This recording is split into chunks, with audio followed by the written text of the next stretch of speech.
tous, c'est Mac Momo. Voilà une petite vidéo pour réaliser sa vidange voiture.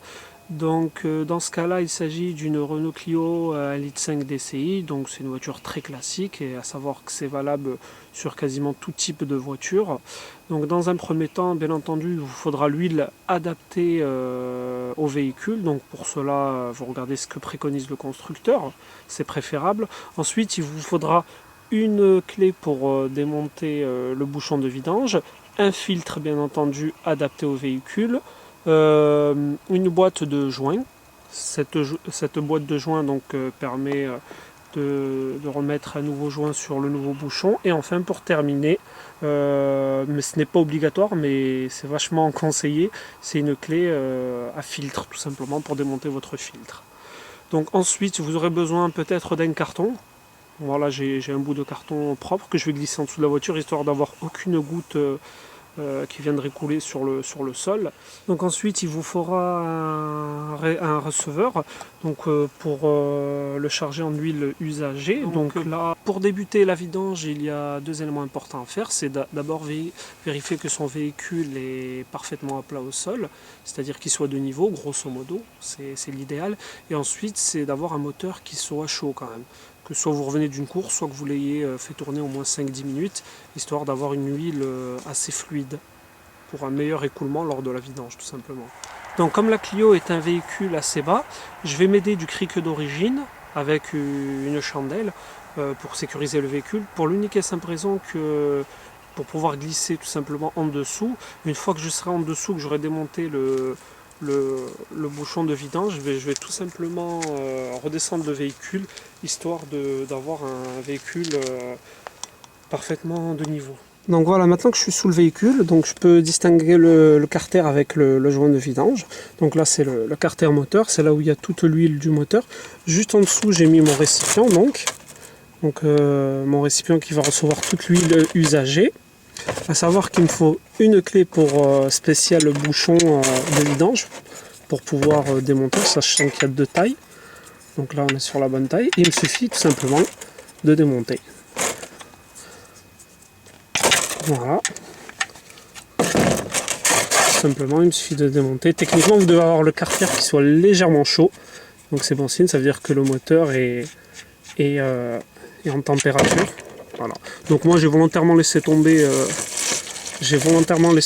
le bouchon à l'intérieur parce qu'après j'ai un aimant, je vais récupérer avec un aimant et je changerai juste le joint et ça sera. Donc voilà, ensuite pendant que c'est en train de couler, pour une meilleure vidange, donc il faudra démonter le bouchon d'huile et la jauge, les nettoyer et laisser la dépression. Donc voilà, maintenant je vais procéder au démontage du filtre à huile donc qui est là sur les 1,5 litre DCI de chez Renault.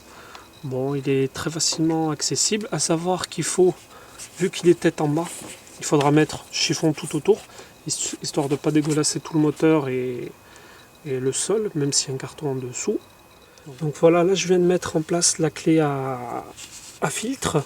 Donc sachant que j'ai un très petit angle pour démonter, c'est-à-dire que je pourrais agir que sur un petit angle comme ça, sachant que c'est que pour le départ, hein, c'est que pour la partie où c'est vraiment dur à démonter. Donc voilà, là, j'essaye à démonter. Hop. Ça tourne que très peu, mais c'est pas grave. Hein. À chaque fois, il faut remettre la clé en place. Donc voilà, une fois que vous voyez que le filtre vient assez rapidement, vous terminez de le démonter à la main, tout simplement. Et là, vous allez constater qu'il va y avoir quelques coulures d'huile. D'où l'importance de mettre les chiffons et le carton en dessous, histoire de ne pas avoir de problème. Donc là, je le démonte assez rapidement.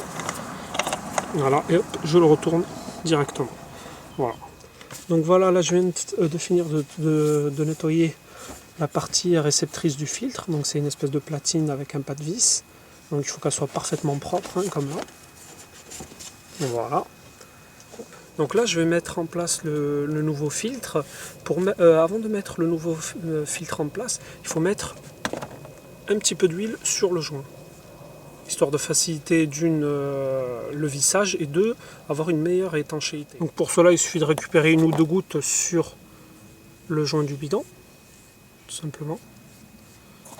Donc en mettre bien sur tout le joint. Voilà. Donc, et ensuite, il vous suffit de revisser le filtre.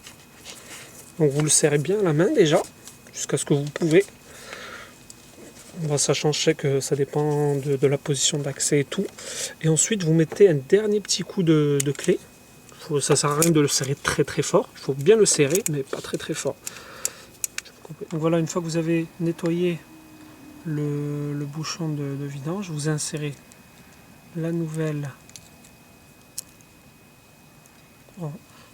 le nouveau joint cuivre, donc qui a usage unique. Une fois serré, techniquement il faut le jeter et en mettre un nouveau. Donc voilà, là, donc c'est de la bonne taille, c'est spécial moteur 1,5 litre DCI. Donc voilà, une fois le joint vissé en place, vous avez qu'à le visser avec la clé. Donc il faut serrer modérément, sans trop abuser. Savoir que le joint va s'écraser. Donc voilà, là je vais procéder au remplissage d'huile moteur. À savoir qu'en règle générale, je mets environ 3, presque quasiment 4 litres d'huile. Et ensuite, je vérifie via mon niveau. Le but, c'est de ne pas en mettre de trop. Il vaut mieux en mettre un peu moins et au fur et à mesure ajuster en rajoutant. Donc là, j'ai pas mon entonnoir, donc j'ai découpé une bouteille classique d'eau que j'ai bien nettoyée. Donc et je procède à l'ajout d'huile. Donc là c'est parti pour environ 3 litres et demi.